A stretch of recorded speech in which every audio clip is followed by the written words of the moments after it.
Welcome back to Real Phonies, where we take a love for movies and television and combine it with very little knowledge about movies and television. I'm your host, Christian. Joining me this week is Joseph. Yellow! Back to first billing. Yeah! Ian. Hey, what's up, guys? J-Hugh. Back at the bottom. I'm fine with that. Where you belong. Flipped it Bottom up. bitch. This week we're going to be discussing Marvel's 21st film, and first with a female-led superhero, Captain Marvel, starring Brie Larson, Samuel L. Jackson, Some other people. Clark Mendelsohn? Gregg, Ben Mendelsohn, That's it. other people. Yeah, lots of people. Jude Law. Oh, yeah, Jude Law. Yeah. Yeah, that's a fairly big person, we should probably mention. The movie follows Carol Danvers as she is a member of the Kree Star Force. When a mission goes awry, she ends up back on Earth, along the way retaining her memories while searching through to find a Dr. Lawson and get involved in the Kree Skrull War. I feel like you've already went into spoilers. Did I? I mean, I think it's not necessarily known going into it that she's from Earth, right? There's a shit ton of footage in the trailer of her doing Earth shit. Flying F-15s. That's a good shit. point. That's a good point. Yeah. Wait, never mind. Forget I said that. I'm stupid. I don't understand why some of the Kree are people. Yep. And why they're not blue. I mean, that's actually a thing with the Kree in comics. So yeah, there's blue Kree and there's like us Kree. Okay. I always thought that was like Inhumans. Because Inhumans are like that too, but they're descended from the Kree. Yes. Because the original Captain Marvel, he's Kree, and he's just looks like a big blonde dude. Old Marvel. Yeah. Even though I've already been accused for going into spoilers, let's try to avoid spoilers for a little while and just talk This about... one's already way contentious. This is very stressful. Yeah. General reactions. I would say the movie kind of revolves around at least one or two fairly big twists. So let's be careful. Yeah, what we say. we'll do like initial impressions. So I didn't want to start out with the director and writer. The director is are Anna Boden and Ryan Fleck, who wrote another movie with Ben Mendelsohn called Mississippi Grind with him and Ryan Reynolds. It's about a like degenerate gambler, Yeah. and like shitty casinos down the Mississippi. Has anyone seen that? Yeah, it's good. Yeah, it is pretty good. Okay. And You like gambling movies. So. yeah, you would like it. you would You like love it. Rounders so It much. kind of feels like a sequel to Rounders. It's like a sadder Rounders. You're really hyping me up for this movie. And Anna Boden also wrote Half Nelson, and Ryan Fleck directed it, which is one of Ryan Gosling. Ryan Gosling's He's a kind of teacher. standout indie movies. Yeah, Yeah. Teacher addicted to crack. Is that the right one I'm thinking of? he's addicted to something. I can't even remember. If Yeah, I it's think crack. it's crack. Okay. Yeah, but it's written by the two of them and three other people, which I think is something that I want to talk about a little bit later. But script by a committee. I think the script has gone through many rewrites, and so they all got different credits. Yeah. But I think the script they used in the film is their script. So yeah, I'll start with. I mean, my impression is I don't know what my expectations were coming into it, and I feel like as we go on, it's going to make it sound like I disliked it more than I actually did, which is I think that's just in your nature. It is kind of in my nature. I think it is a fine movie. I've seen a lot of things where it's compared to like a Phase 1 movie, and I think structurally that's completely wrong. But just as far as like it hits the beats it needs to hit, but I don't think it necessarily innovates a lot. So I mean, I think it's fine. I think it's an enjoyable watch. I don't think it's exceptionally memorable or one of the better entries into the Marvel canon. Ian, you want to go? Yeah, I would say. I mean, I liked it. It's definitely a step down from Black Panther and Infinity War, but it's like better than Ant-Man and Wasp. I would say it's like 12 to 8. There's like 21 Marvel movies. It's right in the middle. At least you're keeping it within your recency bias. Yeah, you know what I mean. Comparing it to other recent things. Yeah, I would say it's definitely not like a top 5, but I wouldn't say it's on the bottom half either. I liked it. Brie Larson's great. Sam Jackson's great. Goose the Cat's great. The action scenes are where it falters. The direction of the movie. Like, there's an opening action scene where they're going on a mission. The whole world seems empty. You know what I mean? It's an empty world with some fog. You get no sense of the planet. Then, there's a train action scene on Earth that could have been very memorable, and it's not. You know what I mean? It's just, there's something missing. I don't have the sense of just... I don't know. It wasn't as exciting as some of the, Black Panther, the Hong Kong car scene. You know what I mean? Or the casino fight scene. I will say this. Because this happens in that early action scene. They sometimes make the scroll shit very confusing but they don't do anything cool with it being confusing. Like, there's never a part where they purposely confuse us as to whether or not someone's a Skrull. Right. Maybe one time, but I still don't think they do a great job of it that time. Yeah. But, And like, you know, like I'm going to hit the action scenes. And there's like an action scene later on in the movie where it's very revolving around 90s memorabilia with like Nerf guns and pinball machines, and it's set to a good song. But it's not shot well. I really think it goes back to direction. You know what I mean? And then also the last scene, which should have been the coolest, is where she like fully forms her powers. And, you know, that scene's my favorite in the movie. And I do think that's cool. But at that point, the movie loses tension because if you guys don't know this, she's way more powerful than any other hero they've introduced. see, I know they're saying that, but I think she's pretty comparable to Thor's level of power. Yeah, I think their kids keep saying it because they want to establish that in the Marvel Cinematic Universe. Right. Yeah, I could see that. That's a good point. But like, she's she's the alpha, like Superman level power. You know what I mean? Right, So like, right. there's no dramatic tension at the end of that movie because they've established she's 10 times powerful than the next person that she's fighting. You know what I mean? But it is cool seeing her. Her helmet's cool. Her The flying helmet through- the helmet is. I Really mean, they awesome. needed to lean more into that. They should have had her on more. Her flying in space is very cool. I like a lot of it. I think the directions where, like I said, I'm big into action scenes, and I think the directions where there's too much cutting, like they don't establish the scenery and like where you're at and the tension. It's too cutting and too much. Like it's a little. They could have done a better job on that, but I do think it's a good movie. It's just phase one, like you said. It reminded me of phase one in that it's origin story, beat by beat, jokes. You know, Brie Larson kind of has this smirky attitude throughout the whole movie, which I think works, but it undercuts the tension a little bit on certain scenes. You know what I mean? Which, I mean, to be fair, is like you said, that's a pretty standard Marvel thing. They do that in a lot of their movies. And I just think coming off Infinity War and Black Panther, which are top 5 comic book movies ever, you know what I mean? It's more Ant-Man and Wasp, but it's better than that. And that's how I would describe it. For me, I really enjoyed the movie. I had a good time watching it. Where I kind of fall on it is Brie Larson to me wasn't my favorite part, and that's where I kind of struggled because Maria Rambeau, that chick is phenomenal in this movie. Every scene she's in, she stole, in my opinion. Ben Mendelsohn is hilarious. Ben Mendelsohn is fucking great. That's a good. You know, Marvel movies can tend to be a little more jokey, but he delivers those lines so well. And I really enjoyed the young Nick Fury aspect of the movie, which is something that I was a little more hesitant about going in to the film. I don't know if I'd necessarily agree that the Nick Fury we get at the end of that movie is the same Nick Fury we see in, you know, Avengers or at the end of Iron Man, but I was fine with it. It's a pretty middle of the road Marvel movie to me. You know, I'm pretty anti the Ant-Man and Thor movies, and so this is clearly better than those to me. So, but I would still say I prefer Iron Man. You know, some of the other Captain America, some of the other origin stories we've had, I probably prefer. This one's, you know, there's 21 movies. They're not all going to be great. This one's probably 15, 14 for me. Mm-hmm. See, I fucking loved this one. I thought it was great. And I went into it really thinking, I don't know about this shit. And I was going into it thinking, I don't really know about this shit. Sarah was going into it dead set against it. Yeah. You know, I'd said before she was calling, you know, she said she looked like some bitch from the mall. She had started calling her Captain Malvel. You know, but... Because that rolls off the tongue. Yeah. But, you know, I mean, we had a good fucking time. Brie Larson's strengths weren't what I expected there would be. I thought she would be really good at the Marvel melodrama, maybe not be so good at the quippy stuff, and it was the other way around. She was great with the quippy stuff, particularly once Samuel L. showed up. Those guys had a great chemistry. They were good at riffing off each other. They made me laugh a lot. Yeah. I liked it. You said Ben Mendelsohn I liked a lot. I don't think I can really talk about what I liked about him so much till spoilers. Yeah. Does he have a lisp? In the movie, it seems like He's got a little bit of a lisp. okay. Yeah. Because in the movie, it was coming through. I was like, "Is that Well, him?" that's his accent. Yeah. Like, Okay. But he has a lisp in all of his accents. you almost never hear him actually talk the way he talks, Yeah. but in this movie you actually do. I mean, going off the premise of the show, I think every Marvel movie has been better than Transformers. I don't think there's been the worst Marvel movie, in my opinion, Iron Man 2, is still pretty fucking fun. I've watched it like 4 or 5 times. Those guys are funny in it. You know, it's not a great story. I would put this probably in the top half, maybe not in the top 5, but maybe in the top 10.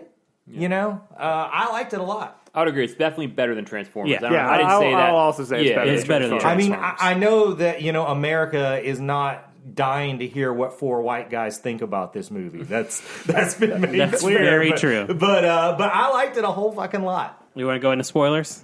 Yeah, let's do it. So one thing that I really did like about this movie is I liked the way they did Marvel. I thought that was a really cool twist. I did not see it coming. And I liked that it was kind of a combination of the Marvel you get in the Ultimate Universe. Like, in the Ultimate Universe, he is developing ASIS, and it is, you know, like a light speed engine and all that. Like, it was fairly accurate. The only thing they did is they made him a woman, and I think it played really well. I thought, including and tying that into how she saw the Kree Supreme Intelligence, like, because they didn't want to do the gooey crap humanoid thing that it actually is. I thought that was done really, really well, and I really dug that twist. And I really liked Annette Bening in that role. Yeah. God, how did Marvel pull Annette Bening? Annette Bening is great. I mean, they pulled Robert Redford. Yeah, I know. He It's won't still even be in normal fun movies, much Yeah. less superhero movies. Yeah, I loved. She's playing 3 roles. She's playing the Kree Supreme Intelligence, you know, Dr. Lawson, and then she's playing Marvel. You know, and she does a real good job. You know, I tell you something else too. You know, and this is going to be great for for what this movie's shooting for. But you know, Samuel L. Jackson made him young with the face. Really worked out. He turned around. He still had an old man's butt. And that Benning holding it together back there. Yeah, I don't know. The scene where they're playing Nirvana and like she's fighting the Supreme Intelligence and Annette Bening. I like that scene. It kind of got me a little goosebumpy. You know what I mean? When she was busting out. The soundtrack was so on the nose in a way that I thought was going to bug me, but you know, it won me over. Particularly the whole song at the end, like that's a fucking rockin' jam. Also, hearing that garbage song on a movie theater system that's got some killer fuzz bass in it, I was digging it. They leaned on the 90s as a crutch a lot, but I liked it because I'm from the 90s. Here's a complaint I had. A whole lot of, and I'm glad we waited to spoilers to get into this, a whole lot of the 90 references, though, bugged me because they were just like, you know, Radio Shack was a thing that existed. Dial-up used to happen. Like, there was no joke. They just showed that it used to happen. Yeah. But that was all redeemed with the Stan Lee cameo. That was so fucking correct. It's my favorite cameo. It's totally my favorite cameo. Seeing the Mallrats script, I mean, the movie takes place the same year Mallrats comes out. Like, it's just fucking fantastic. great. I loved that. Yeah. Kevin Smith fanboys. I want to talk about the shoving the 90s shit down your throat. That Blockbuster is actually the only Blockbuster left. They didn't build it for the movie. Oh, really? Like Oh, really? They went to that one? That's awesome. I like that, like, True Lies. Yeah, You know, the True Lies. one of the thing. most 90s movies I can think of, you know. Fucking love True Lies. I do too. I mean, the scene I referenced earlier, there's an action scene that's kind of built around 90s stuff where, like, you know, they're throwing around a pinball machine. They're on that Kree spaceship, and, like, the girl pulls out a Nerf gun. You know what I mean? I feel like there was a face-off joke that needed to happen that didn't. Yeah. Right? Yeah. The Fonz lunchbox. Like, there is... The Fonz lunchbox was also correct because so much of the 90s was nostalgia. And one of the things I've hated about 90s nostalgia is it never addresses the 90s own nostalgia. So I thought that was cool. Yeah, obviously, the other big twist in the movie is that the Kree are kind of the bad guys, which we kind of already knew. They've been the bad guys the whole time. And the Skrulls are kind of good guys, but again, not really. Right. But I feel like, and you talked a little bit about this already, I don't feel like we use the Skrulls enough. No, absolutely. No. I would say that first sequence when they're like trying to pick up the spy with the Kree task force is the best time that they use the It's Skrulls. really the only time, besides the couple of times when they infiltrate Yeah, absolutely. S.H.I.E.L.D. And I completely agree that that's a huge opportunity missed because there's so much you can do. Like, you'd literally be paranoid of fucking everyone all the goddamn time. Yep. You know what the thing is, though? I think they had to downplay it and make them cuddly. No, absolutely. If they're going to try to do Secret Invasion later, which they're going to try to do Secret Invasion later. Do you think so? Because as I say, I feel like they wasted the Skrulls who is the best post-Avengers villain that you could have used as a serious threat to everyone. You know what I mean? Now I don't know if you can do that. I think they'll do it down the line. I don't think it's going to be the next big bad after Thanos. Up until this, I thought it was, but I think they're going to have to put some distance between this movie where they're cute and cuddly. But I think it will happen. And I mean, also, I feel like if there's anything we learn from this movie, it's that you can still have a movie where there are good Skrulls and bad Skrulls, Right? Yeah, for because sure. there's fucking nuance in the universe. What is the Skrull chick's name? Like the chief Skrull chick. It starts with like an L.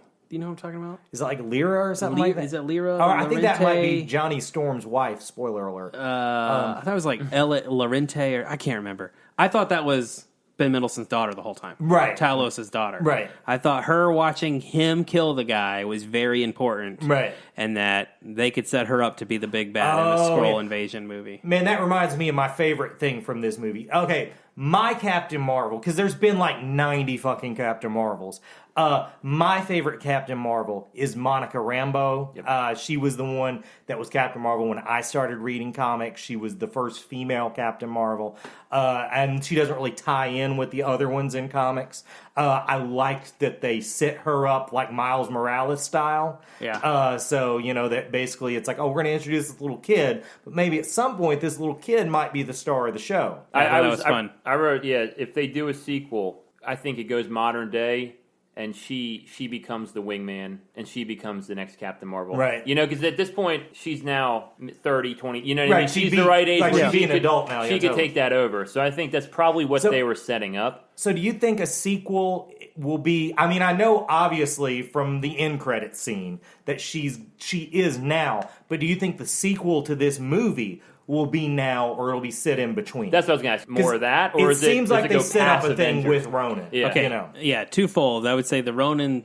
There's definitely more story to be told Right. with Ronan the Accuser. I feel like, especially where we leave him off in this movie.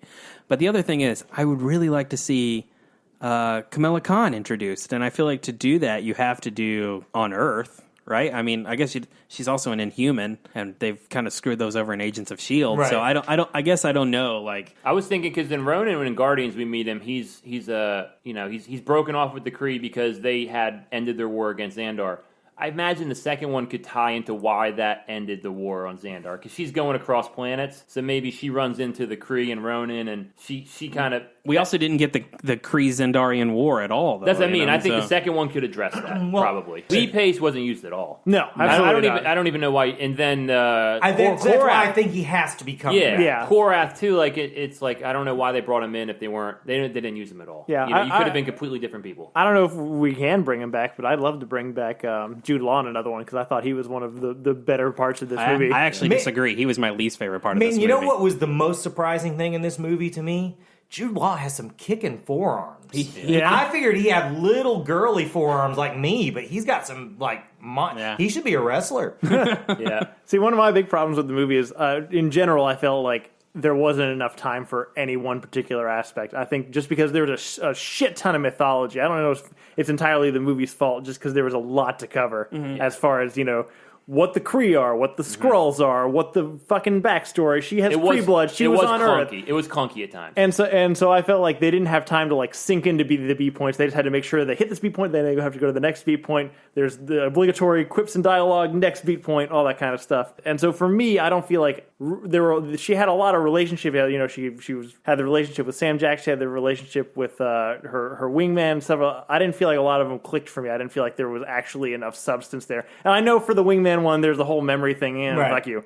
No, the wingman is not the one. The wingman's daughter is who. Yeah. yeah. But the Jude Law, her relationship was one of the most authentic ones to Right. me that I felt like actually connected. So I kind of like to see that. There's no reason for them to get back together now, because she's kind of she's past that point in her development. But I just liked his character. I just did not like his performance in it at all. His that whole scene with it's my blood in your veins. I just didn't buy any of it. Sure. None of it. And I can though recognize, I thought introducing the Skrulls into this movie would be a mistake because you're trying to do too much. I felt like doing the Zendarian thing would have been better because you've already been introduced in Guardians. into the Nova Corps. Yep. See, I still think it was for rope-a-dope factor. So I would say after watching it, I changed my mind on that, because the Skrulls' whole power set, right, is they can pretend to be somebody they're not.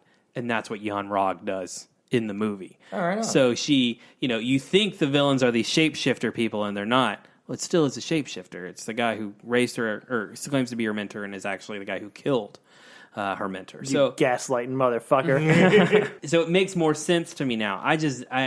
Jude Law just didn't do it for me in the movie. We haven't come upon my favorite part of the movie yet, which is fucking Goose. Goose is the man. Fundamentally disagree. Goose I'm in the dramatic minority here. I know the fucking internet awesome. is in love with him, and I think that's part of the reason I had a problem. I'm sure you hate things that people love. I do. Yeah. I think that could have been done well. I just think they signaled it too hard that it was going to be a thing. I think they leaned into like the flirking thing like too much. You knew it was going to be more than a cat. When it happened. Yeah, but I'm fine with that. You knew he was more than a cat when he followed them into the fire. Right. Oh, this cat's got something. That's what I mean. I feel like they signaled it a little too hard. And then at the very end, once you see his power set, I feel like they lean on that one too many times. I feel like that twice. Once with the cube and once with the fighting people, and that's it. See, I fucking love it. Yeah, I think it was supposed to be adorable and funny, and it was both of those things. Agreed. Yeah, I watched it in a live auditorium with a bunch of people, and everyone loved it. I know. Everyone loved Let Goose. me tell you something. Okay,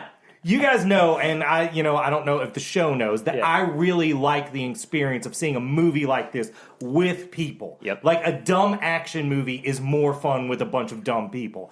But the audience I was with was just wrong.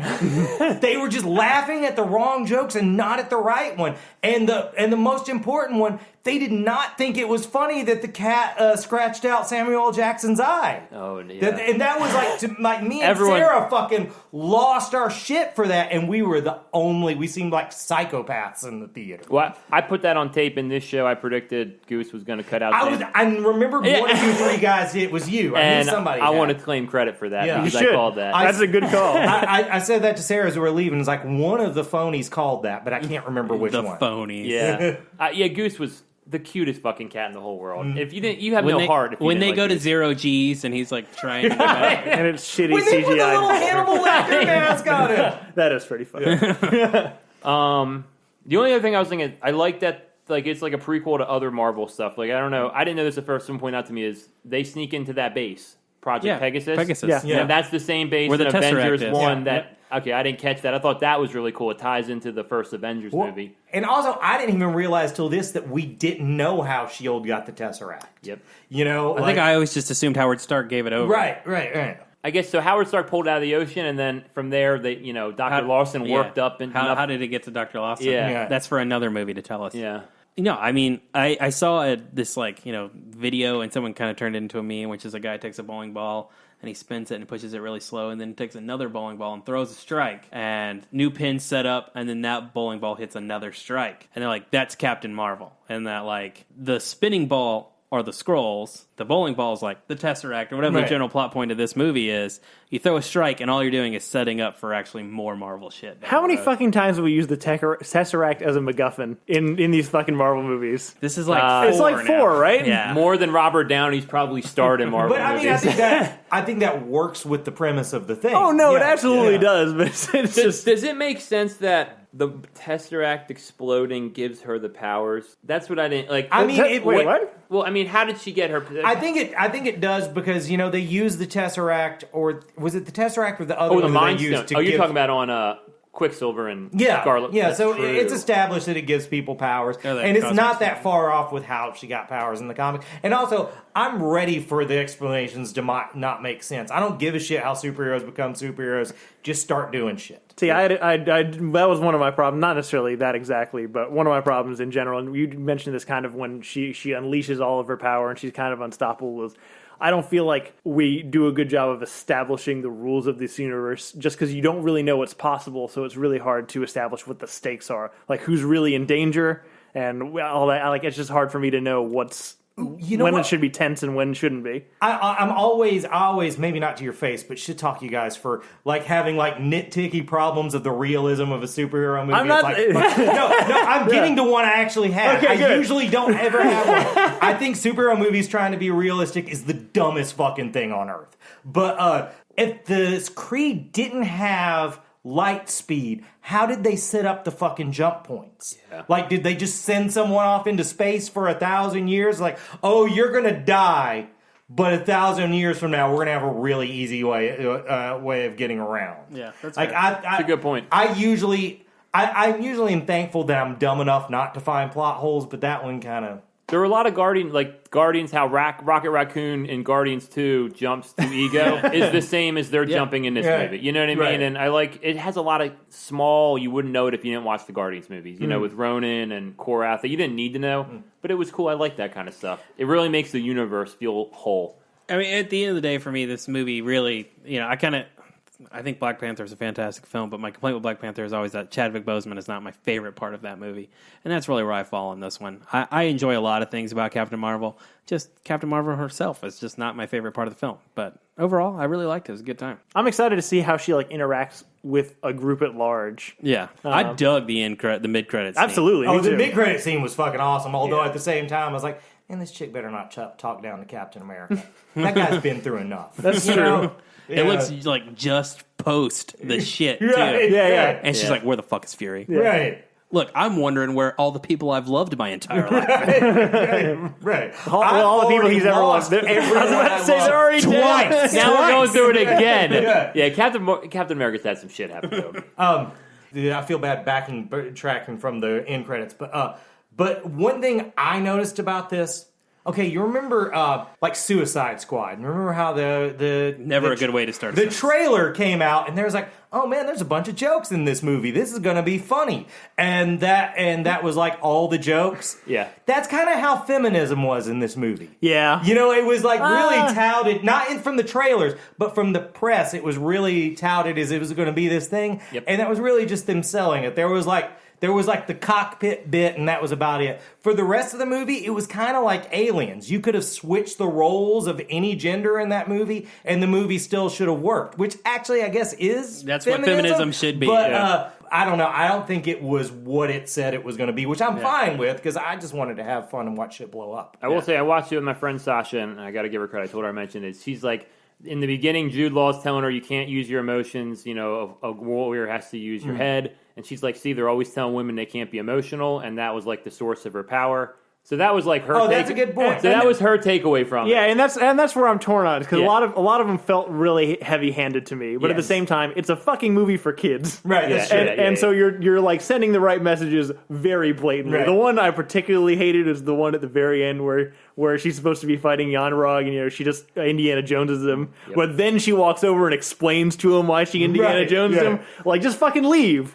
We get it. I would be okay if we found out, though, she had diarrhea in that scene. Like, if it was for the same reason. Here's another thing. I know part of the point of these kind of things was that you're not supposed to pit women against women, but this shit fucking buried Wonder Woman. Can we as a people now finally admit that Wonder Woman sucked? Yep. And that was my takeaway walking out. I texted you guys. I said, it's a fucking lot better than Wonder Woman. Because Wonder Woman's a piece of shit. Here's the thing about Wonder Woman. Okay, Chris Pine and Gal Gadot are good, and they have a good chemistry. Go make a fucking romantic comedy with your good chemistry. That movie's fucking boring, and the action sucks. I will still stand for this first 2/3 of Wonder Woman is a pretty damn good movie. It's the last third of that movie that really the drags ending of it. it's awful, but I can't No defend... Man's Land is a cool ass scene. I can't defend the first third of it because it has a bad CGI horseback fight when they could have just With fought Nazis. on real horses. Yep. Yeah, that's fair. And then the end third is what you said, with that flaming fire guy.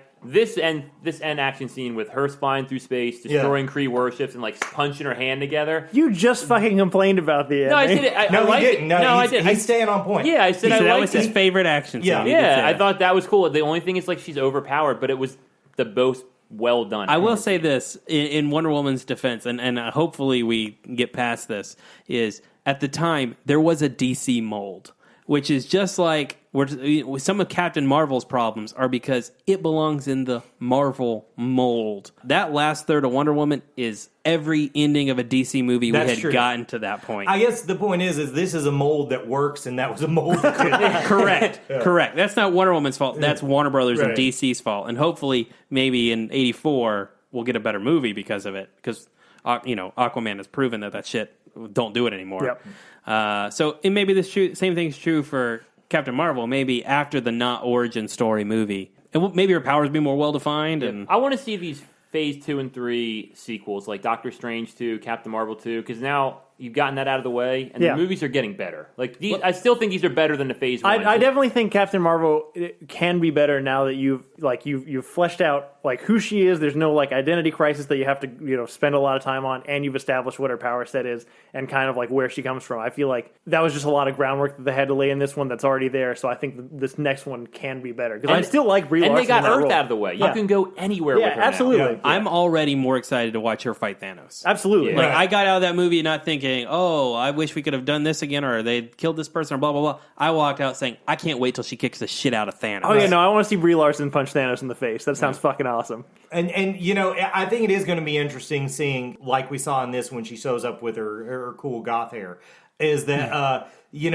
she's going to have been doing this longer than almost any of them. That's also true. Except for Thor and Cap, she's been doing it longer than anybody else. Yeah, I want to see where it goes with Thanos. Like, to me, she's way more powerful than Thanos, but I could be wrong. But we don't fucking know That's because what I we mean. don't establish You're any right. fucking rules. And that's what you said, and that's a good point. So I think how Endgame treats all of these characters together, is going to be important. To their credit, I feel like the Russo brothers are really good at that traditionally. So I think they'll do well with it. One of the questions I had: why the fuck is Clark Gregg in this movie? Yeah, you just didn't include Coulson. I actually have a storyline reason why I think he needed to be in this, because they wanted to get him in again, but I think at some point they're going to write out Agents of S.H.I.E.L.D. I think they fucked up the Inhumans on that, so they're going to have to cut it out. So they're going to have to cut out that, Coulson's alive, because he's never been mentioned in the movies again. Mm-hmm. He's still dead as far as the movies are concerned. So maybe this is how you get him back in other movies without bringing him back to life. You do prequels? You do prequels that he can be the guy that shows up in those. Yeah. I still stand by Agents of S.H.I.E.L.D. is better than people give credit for. I do. I'm just saying that I know they want to do Inhumans at some point, and they have screwed the pooch on that. Yeah, it was fine introducing them, but then when they spun off and did the Inhuman show, that was bad. Awful. I will say the end and credit scene, the funny one, my favorite funny one. Yeah, the one I can remember. No, my favorite. With Goose spitting up the test. It's up there with shawarma for me. Yeah, as soon as you saw him come on screen, it's like you knew exactly what was going to happen, and it was still fucking awesome. Yep. Yeah. You wanted to see it. Yeah, I'm doubling down. You know what? Fuck Goose. That's my hot take. That's the hottest take we've had in a long time. Yeah. Surprisingly, I thought we were going to have much worse hot takes on this episode. I just want you to know that I've spent like a decade talking Sarah into liking you, and you just. All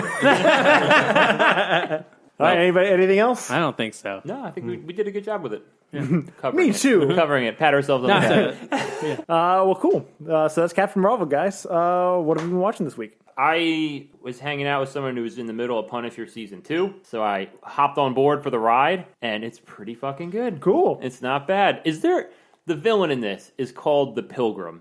Is that a comic book villain? It's like a guy who's like a preacher. He wears a preacher outfit, but he's just like a badass murderer. I don't recognize it, but that doesn't mean that because those sort of like he sounds like maybe he could have been like a Bronze Age like horror Marvel villain and also Punisher solo comics is not something I've read a lot of. Gotcha. Yeah, and Billy Russo I think he's the villain of the first season. I was kind of catching on as I watched it. He's Jigsaw. Looks like he's got a bunch of scars. Right on. Yeah, it's good. There's 2 episodes that are like very well done. I mean, it's Netflix Marvel, so it's not top tier, but I'd give it a watch. I hear Punisher is one of their best ones. Yeah, I'm going to finish it. So I will say that. It got to me to the point where I'm going to finish it. That's a good sign, yeah.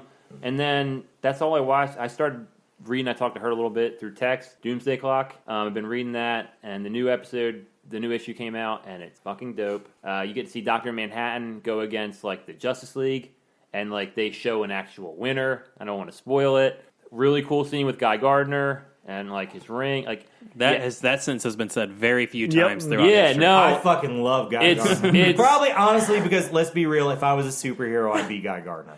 I could see that. Yeah. Definitely not Kyle Rayner. No. Kyle Rayner's an okay guy.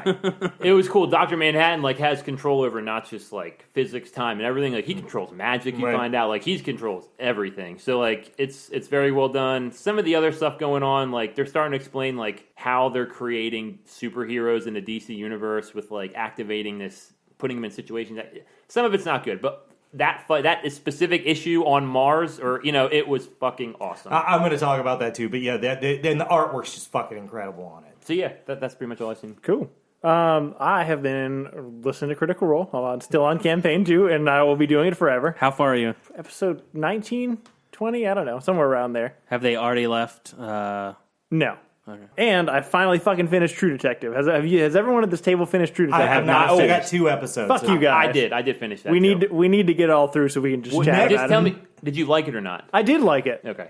Yeah, I thought it was well done. It was kind of like season 1. It's in the wrap up is what I mean. Yeah. How they wrapped it up. You know what I mean? I'm definitely to a point right now where there's a thing I want to ask you guys, but I don't want to know. Yeah. But I think I've got something figured out. So, but go ahead. Yeah. But what I love one more about that is I liked how it was the character. They brought a guy from Walking Dead and Guardians 2. Yes. Which it was like a fucking famous person just for like 20 minutes of great like cameo. Yeah, it was, Anyway. Yeah, watch that, everyone. It's for anyone who hasn't started the new season of True Detective, was turned off by season 2. It gets my seal of approval. It gets Ian's seal of approval. We'll find out in 2 weeks or next week whether it gets Christian and Hertz seal of approval. I will try to power through the last 5 episodes. Okay, well, we'll find out next week about Hertz. How many of you got left? I got 2 left. All right. You need to finish. That's it for me.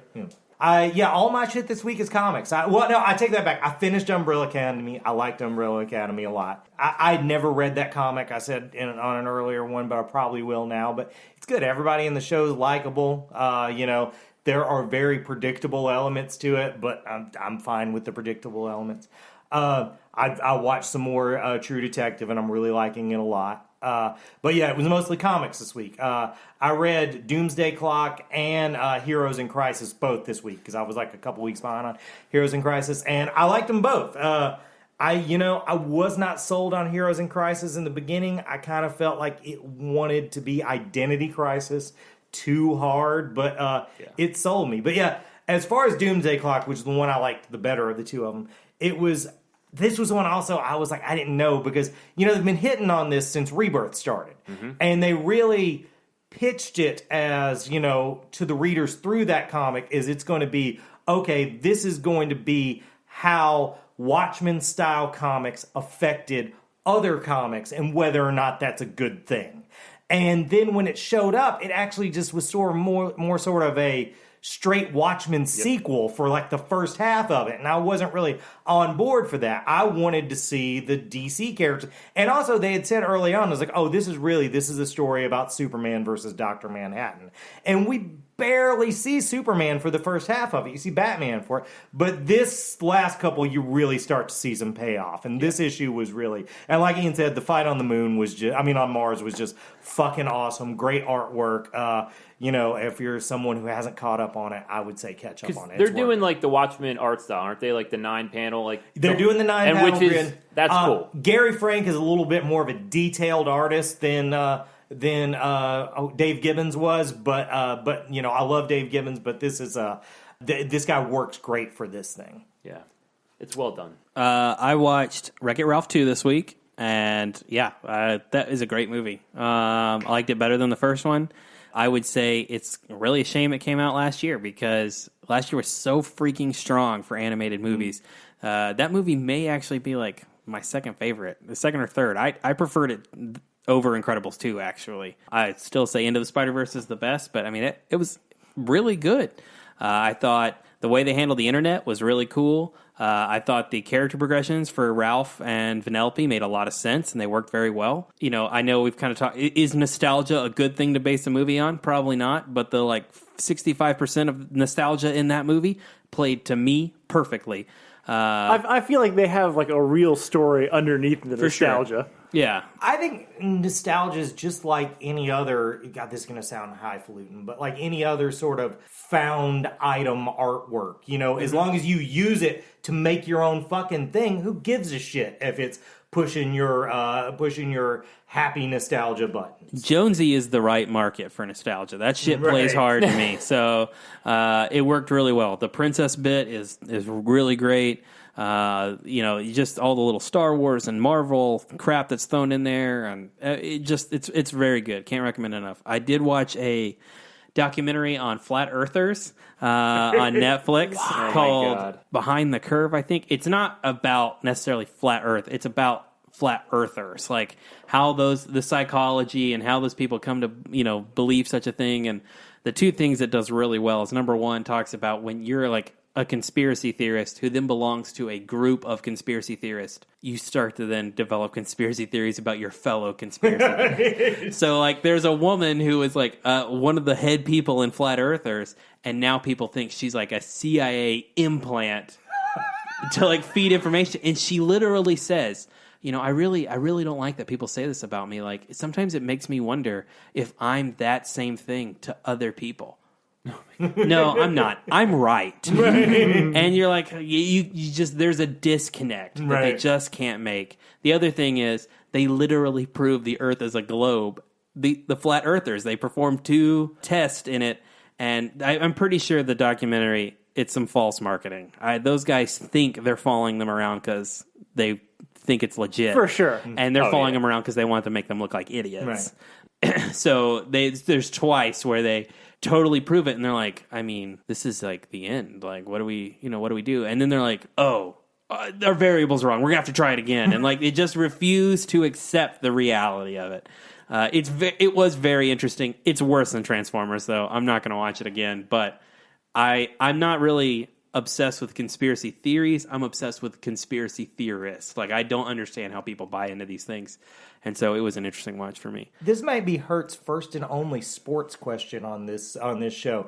Isn't Jose Canseco a flat earther? He is an everyther. Okay. I mean, Kyrie Irving is too. Jose Canseco is batshit crazy. Yeah, because he thinks people haven't been to the moon and shit like that. And that we can go light speed, but our bodies can't take it. So we have to put our consciousness in something else. That's like his time travel thing, right? Yeah, he's weird. I was trying to remember what his time travel is, because I heard him mention on the radio today, and I was trying to explain to Sarah how crazy he is. He's nuts. I also rewatched Annihilation, which I know you guys weren't big fans of. That's like top 5, one of my favorite movies last year. I haven't watched that one either. Is it good? I love that movie. It's got, oh god, I have so many complicated. Listen to our fucking episode. Me and Nip said opposite. I like the first half. You like the second half. Yeah, that's what I remember. The first half's like a monster movie. I had read the books very recently when I watched it the first time, so I came out positive. But I think I compared it too much to the novels. This time I just judged it on its own. I liked it even more. I really liked it. The book is better than the movie as a whole for me, but I'd say the third act of the movie is miles better than the book. The third act, I think, is really spectacular, and then it's stuck to 2/3 of an okay movie. And I feel the exact opposite. I like the first half. It's very bizarre. It's on like a streaming app now. It's on Hulu it's and on Netflix. Amazon. Okay, cool. I need to watch that. It's on Prime and it's on Hulu. I know it's on Prime because that's what I watched it on. The other thing I did is I was in New York City and I saw a couple of Broadway shows this week. All right. I saw, my wife and I had a list, and the only one that was mandatory for both of us was Aladdin and worse than Transformers. Oh!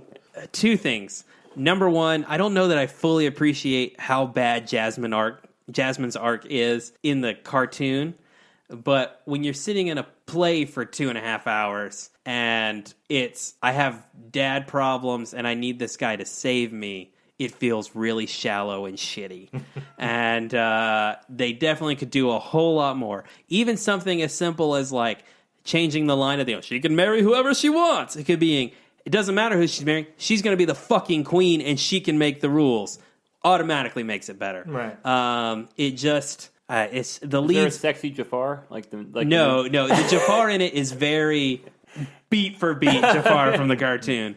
The second thing is everyone is outshined so fucking hard by the genie. The genie in the musical is so damn good. He's charismatic. He's energetic. He engages with the audience really well. When he's not on stage, it's fucking boring. When he's there, it's great. It rushes through the third act really fast. Of course, how are you going to do a giant-ass snake man thing? I get it, but it sucks. A couple of changes they make is they make Iago a person. I like it. It worked really, really well. Huh. I didn't think it would work, but there's no reason Iago has to be a bird. Yeah, he's a lackey. He can do whatever. It plays really well. The other thing it gives Aladdin like sidekicks. There's no Abu in it. I'm sorry, I know you like Abu. He has 3 human friends that are also like thieves that, they steal shit together, and they use that to make the lie work. the Prince Ali lie. And it makes more sense to me that way. Like having other people cohorts besides the genie, and the genie can't talk to anybody else or anything like that. So it's entirely on Aladdin to make the Prince Ali lie work. Having these other guys present that he includes on the bit, I think makes it stronger. But yeah, I look, the songs are okay. Whole New World is pretty incredible. I don't know how they make that fucking carpet fly. But overall, I don't recommend it. The other one I saw, and I promise, I did not intend on going to New York City and watching 2 Disney Broadway musicals. But that's what happened, and I saw Frozen. And it is a damn good time. I loved it, loved every minute, had a great time. Can't recommend it enough. It is better than the movie, in my opinion. And that's high praise because you like the movie. I like the movie. It had me like crying in the first 10 minutes. My wife bawled her eyes out the whole time. Let It Go is incredible live. They do a really fun bit with, I wish I could remember the shopkeeper's name. They give him like a song number, and it's a lot of fun. It's very cool. My favorite part about it is the way the show was cast. Like, they don't care at all about skin color, and it's awesome because you never question it. Like, the girl's dad is a black guy. And it just doesn't matter. It's not nothing. The story's not changed or nothing to address it. It's just he's a black guy, and it's great. Christoph is like super fun. Does he get to sing in this? He does. Oh, that's good. Still not quite much. They give Christoph a little bit more to do. I just have this specific memory of the guy that got to play Christoph. John in the movie. McGraw, right? Yeah, it's like a Broadway veteran, and the only song he has is like a little ditty for his reindeer, and that's it. People are... They do. That's how he's introduced. They changed the order of some things, which I think I didn't love, but it plays fine. Either way, better than Transformers. If you're in New York City, see Disney's Frozen. It's a good time. Good to know. That's it. So we're actually not going to be here next week. So if you want to hear more Real Phonies, check out our backlog. But I don't know if we don't have a plan for the week after, do we? Is there anything coming out? I was looking. I have a schedule, but I have to look at it. Oh, I have your internet now. Us is coming out the Friday before that Monday. So I don't know if that's something we want to do. Yeah, I'm going to watch it, but I don't know if you guys are. I'm sure I will watch that open. Yeah. We're also due for a topic episode, but it's fine. So we'll be back in 2 weeks with something to surprise you. So in the meantime, thank you guys for listening. We really appreciate it. Please like and subscribe to the podcast and tell all your friends. Get them to subscribe. That's how we get new listeners. It's a great help. If you want to get in touch with us, you can reach us at betterthantransformers@gmail.com. You can also enter our contact form on realphonies.com, our website. And if you want to follow us on social media, we are on Facebook and Twitter at Real Phonies and on Instagram at Real_Phonies. Thanks to Zach Evans for art and Brian Velasquez for our theme, and we will see you guys in 2 weeks. Bye. Have a good one.